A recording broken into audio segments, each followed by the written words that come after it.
अस्सलाम वालेकुम। FT mentor के साथ अभी तक जुड़े रहने के लिए आपका दिल से शुक्रिया अदा करता हूँ। इसी तरह जुड़े रहना है। इधर उधर की बातें करने से बेहतर है हम टॉपिक को स्टार्ट करते हैं। आज का जो टॉपिक है वो है development of some preservation techniques. Food preservation techniques जो हैं वो डेवलप हो चुकी हैं। इन फूड प्रिजर्वेशन टेक्निक्स में अपग्रेडेशंस आई हैं टाइम टू टाइम। अभी तक मैं आपको बताऊं, अभी तक हम थोड़ी सी पुरानी ही बातें करेंगे, ठीक है। पहले हम थोड़ा सा ज्यादा ओल्ड एज में थे, अब थोड़ा सा एडवांस एज में आ गए हैं हम। इसकी फूड की जो टेक्निक्स हैं इसमें अपग्रेडेशंस आई हैं, ठीक है। अब हमने इसको पढ़ना है कि इन फूड प्रिजर्वेशन टेक्निक्स के अंदर कौन कौन सी अपग्रेडेशंस आई हैं। अब जो सबसे पहली टेक्निक है वो है cold storage and freezing technology. Cold storage और freezing technology oldest method of food preservation माना जाता है। इन 800 बीसी में चाइनीज ने ये काम स्टार्ट किया। वो क्या करते थे, बर्फ को लेते थे, फूड को उसके अंदर दबा के उसको फ्रीज कर लेते थे। ये एक टेक्निक थी उस वक्त। जो रोमन है वो cold storage warehouse build कर लेते हैं, बड़े बड़े वेयर हाउस, ताकि कमर्शियल लेवल पे फूड को फ्रीज कर सके, रेफ्रिजरेट कर सकें। In the mid of 1800 ice salt mixture was found.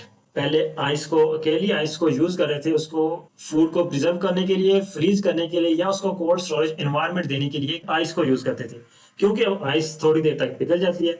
तो उन्होंने एक मेथड फाउंड किया जिसमें क्या करते हैं कि आइस और साल्ट का मिक्सचर, इसको हम बोलते हैं ब्राइनिंग।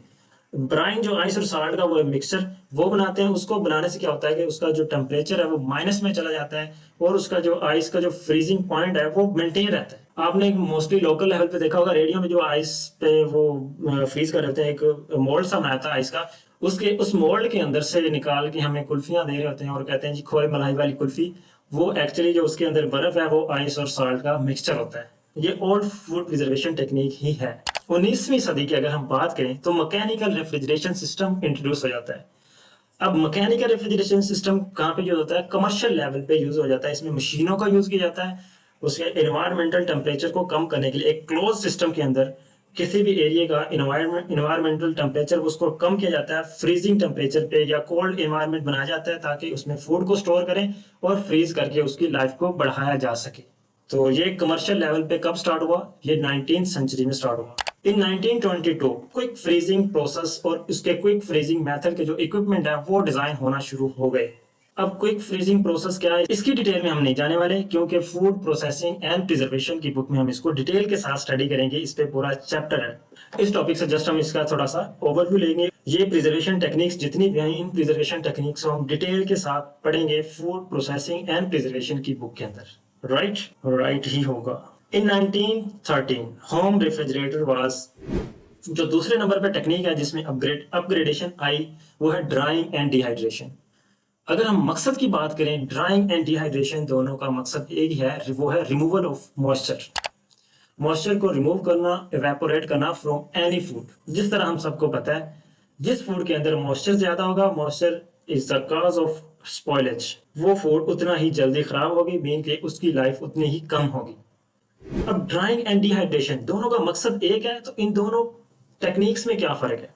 अगर हम ड्राइंग की बात करें तो ड्राइंग एक सिंपल प्रोसेस है जिसमें हम सन एनर्जी को यूटिलाइज करते हुए उसके अंदर से मॉइस्चर रिमूव करते हैं। जिस तरह ग्रेन्स हम इसको एनवायरनमेंट में नॉर्मल टेम्परेचर के अंदर अंडर सनलाइट रखते हैं, रखने से क्या होता है उसका मॉइस्चर वेपोरेट हो जाता है। और अगर इसी के ऑपोजिट हम बात करें डिहाइड्रेशन की, तो डिहाइड्रेशन एक कंट्रोल प्रोसेस है। ये कंट्रोल सिस्टम से हम डिहाइड्रेशन परफॉर्म करते हैं। मकसद एक है मॉइस्चर रिमूव करना, लेकिन इसमें हमारे पास टेम्परेचर, टाइम, एयर वेलोसिटी और इसका एनवायरनमेंट जो है वो हमारे कंट्रोल में होता है। हमें पता होता है हमने कितने टाइम के लिए कितना उसका मॉइस्चर रिमूव करना है, ये सारा हमारे कंट्रोल में होता है। और इसका जो एक सबसे बड़ा बेनिफिट है वो ये है, ये एक क्लोज सिस्टम होता है। क्लोज सिस्टम होने की वजह से हमारी जो फूड है वो कंटेमिनेट नहीं होती। अगर हम 19वीं सदी में बात करें डिहाइड्रेशन की, तो डिहाइड्रेशन के जो इक्विपमेंट्स हैं वो डेवलप हो चुके थे, और इसी के साथ साथ ये इक्विपमेंट कमर्शियली इंडस्ट्री के अंदर, फैक्ट्रीज के अंदर मूव हो चुके थे। अब इसी डिहाइड्रेशन टेक्निक के अंदर एक अपग्रेडेशन है, एक मॉडिफिकेशन है, वो है वैक्यूम डिहाइड्रेशन। वैक्यूम डिहाइड्रेशन में क्या होता है, मॉइस्चर ही रिमूव होगा, लेकिन अब इसमें उस एनवायरनमेंट के अंदर टेम्परेचर भी हमारे पास कंट्रोल्ड है, एयर भी कंट्रोल्ड है, उसका टाइम भी हमारे कंट्रोल में है, और इसके अंदर हम वैक्यूम एनवायरनमेंट क्रिएट करते हैं।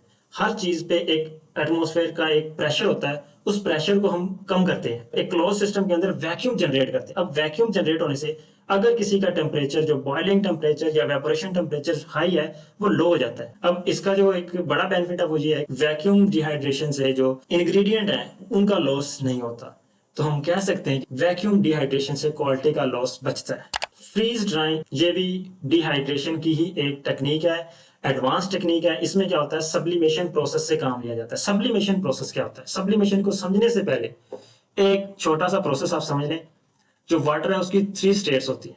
सबसे पहली स्टेट लिक्विड, दूसरी स्टेट सॉलिड और तीसरी स्टेट गैसियस। जब भी हम किसी फूड को फ्रीज करेंगे उसका जो मॉइस्चर है वो हो जाएगा फ्रीज। फ्रीज होने के बाद अब हमने इसको मॉइस्चर रिमूव करना है, तो हमें इसका मॉइस्चर को पहले लिक्विड में कन्वर्ट करना होगा। लेकिन सब्लिमेशन प्रोसेस में क्या होता है कि उसके अंदर एक ऐसा इन्वायरमेंट क्रिएट करना है, ऐसा उसको टेम्परेचर देना है और इन्वायरमेंट वैक्यूम इन्वायरमेंट क्रिएट करना है। होता क्या है कि एक फ्रोजन जो मॉइस्चर है वो डायरेक्टली इवेपोरेट हो जाता है, बजाय इसके कि वो लिक्विड में कन्वर्ट हो फिर इवेपोरेट हो, वो फ्रोजन स्टेट से डायरेक्ट गैसियस स्टेट में कन्वर्ट हो जाता है।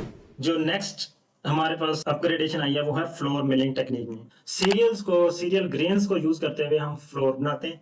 अब सीरियल क्या है? सीरियल स्टेपल फूड मानी जाती है वर्ल्ड वाइड। सीरियल वो फूड है जो हमारी मेन सोर्स ऑफ एनर्जी होती है। किसी भी इलाके की, किसी भी एरिया की जो मेन सोर्स ऑफ एनर्जी है फूड है वो है सीरियल। अब पुराने दौर की अगर बात करें, फ्लोर मिलिंग की जाती थी स्टोन्स को यूज करते हुए। उसके अंदर ग्रेन्स को ऐड करने के बाद उसको हम ग्राइंड करते हैं। ग्राइंड करने के बाद उसमें क्या होता है, उसकी साइज रिडक्शन होती है। साइज रिडक्शन में फ्लोर प्रोड्यूस होता है। ये तो थी पुराने टाइम की बात। 1588 में रेमलिस हैंड मिल डेवलप्ड। पहले हम स्टोन्स को यूज करते हुए किसी भी ग्रेन को, उसका साइज को कम करते हैं, उसको फ्लोर में कन्वर्ट करते हैं स्टोन्स को यूज करते हुए। ठीक है। अब क्या होता है, अब रोलर्स को हम यूज करते हैं, इसको हम बोलते हैं रोलर फ्लोर मिल। अब रोलर में क्या होता है, 2 रोलर होते हैं, 2 या 2 से ज्यादा रोलर भी हो सकते हैं जैसे जैसे उसमें अपग्रेडेशन आई है। लेकिन यहाँ पे स्टार्टिंग में बात करूं, जो रोलर जो है वो इस तरह मूव करते हैं, साथ साथ बिल्कुल करीब करीब मूव करते हैं। इसके दरमियान में हम एंटर करते हैं ग्रेन्स को एंटर करते हैं, वो उसको प्रेस करता है, मैकेनिकल फोर्स अप्लाई करता है। मैकेनिकल फोर्स अप्लाई करने से क्या होता है, वो उसका साइज कम होता है और वो फ्लोर में कन्वर्ट हो जाता है। नंबर 4 पे है डेयरी इंडस्ट्रीज। वो कौन सी अपग्रेडेशन है जो डेयरी इंडस्ट्री में आती है? 1835 में प्रोसेस फॉर इवेपोरेटेड मिल्क। पहले हम मिल्क को जस्ट बॉयल करते थे, फिर एक प्रोसेस आया जिसमें हमने मिल्क को इवेपोरेट करना स्टार्ट कर दिया। अब इवेपोरेट से क्या होता है, पहले बता चुका हूँ, उसका मॉइस्चर जब जिस फूड का मॉइस्चर ज्यादा होगा उसकी लाइफ उतनी कम होगी। जब हम मॉइस्चर को कम करते हैं, इवेपोरेट करते हैं, तो उसके सॉलिड बढ़ते हैं। सॉलिड बढ़ने से क्या होता है, उसकी जो लाइफ है वो भी बढ़ जाती है। जिस तरह वैक्यूम की पहले बात हो चुकी है, एक गेल बॉर्डन एक साइंसदान है, उसने वैक्यूम सिस्टम इंट्रोड्यूस करवाया। डेयरी इंडस्ट्री में वैक्यूम को यूज करते हुए मॉइस्चर को रिमूव किया कम टेम्परेचर पे। इन 1856 condensing of milk started. Milk condensation या कंडेंस्ड मिल्क वो है, उसकी प्रोडक्शन स्टार्ट हुई। इन 1878 डॉक्टर यार एक दिन साइंसदान दे नाम क्यों इतने मुश्किल होंगे हैं। चले, डॉक्टर गुस्टाफ डी रावल, जो भी उसका नाम है, सेंट्रीफ्यूगल मशीन उसने इंट्रोड्यूस करवाई फॉर क्रीम सेपरेशन। क्रीम को सेपरेट करने के लिए, मिल्क के अंदर से क्रीम को सेपरेट करने के लिए एक मशीन उसने इंट्रोड्यूस करवाई, उसको हम बोलते हैं सेंट्रीफ्यूगल मशीन। जो इसका जस्ट बेसिक वर्किंग प्रिंसिपल है वो है removal of solids from liquid on the base of density. And number 5 पे जो टेक्निक है वो है इरेडिएशन। ये फूड प्रिजर्वेशन टेक्निक है। इन 1895 विनहम रोंटजन, मैंने पहले भी बताया इनके नाम बड़े औखे से होते हैं, एंड इन 1896 हेनरी बैकरल। ये 2 साइंसदान हैं, इन्होंने मिलकर एक ही चीज पे रिसर्च की, वो है इरेडिएशन। इन्होंने आर्टिफिशियली रेडिएशन को प्रोड्यूस किया लाइक एक्सरेज। अब इन्होंने इन रेडिएशन को यूज करते हुए फूड को प्रिजर्व किया। अब इन 2 जनाब ने आर्टिफिशियली रेडिएशन को प्रोड्यूस किया। इन रेडिएशन को फूड पे अप्लाई करके फूड की शेल्फ लाइफ को इंक्रीज करने के लिए यूज किया जाता है। ये रेडिएशन फूड के अंदर क्या चेंजेस करती हैं, उसके अंदर किस तरह उसकी लाइफ बढ़ाती हैं, ये हम इसको डिटेल के साथ पढ़ने वाले हैं। Food processing and preservation technology की बुक के अंदर इसका एक कंप्लीट चैप्टर है। वो टेक्निक्स जो 19वीं 20वीं सदी में अपग्रेड हो रही थी उनके बारे में हमने थोड़ा सा पढ़ा है। अभी तक ये टेक्निक्स इस वक्त काफी ज्यादा इंप्रूव हो चुकी हैं, अपग्रेड हो चुकी हैं। जो जो टेक्निक्स हैं हम इनको मजीद स्टडी करेंगे। तब तक अपना और मेरा बहुत सारा ख्याल रखिएगा। अल्लाह हाफिज।